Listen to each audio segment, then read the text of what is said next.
I'm Menon by name and born and brought up in Bombay.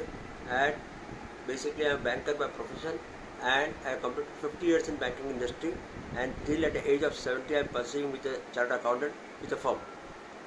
For in the yogic fraternity, I'm there for the last 25 years. I'm in the yogic fraternity, and for last 12 years, I've been as a yoga teacher on behalf of Yoga Niketan, from where I qualified as a teacher's training course and naturopathy course, and in the Goregaon Center, Okay.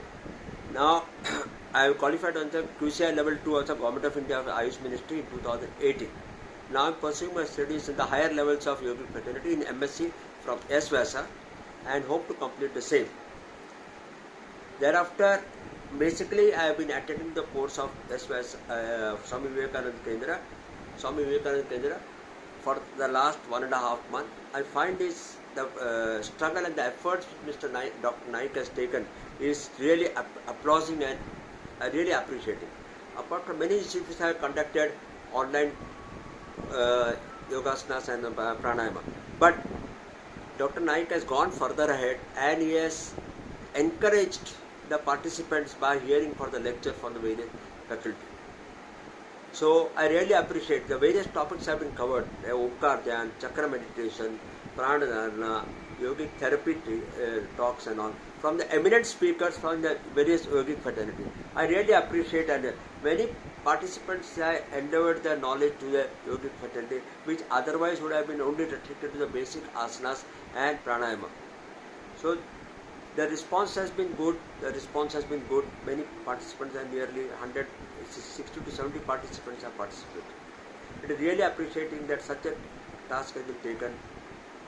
On behalf, as a senior teacher of the yogic fraternity, I suggest that the existing participants who are going to join the course or the new participants who are going to come, they should follow the principles of Patanjali Yoga Shastra as Sthira Sukhamasam and Prayatna Shaitilyam Ananta Samapratima.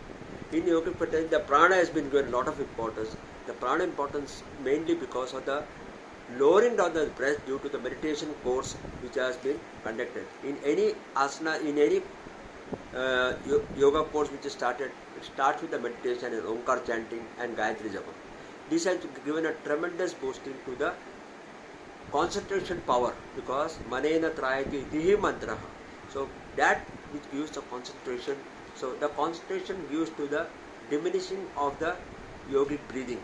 Yogic breathing diminishes the yogic breathing, which are the stimulant for the asanas, better asanas. Better asanas gives a stimulant for the better pranayama and to the higher levels of the spiritual advancement toward this.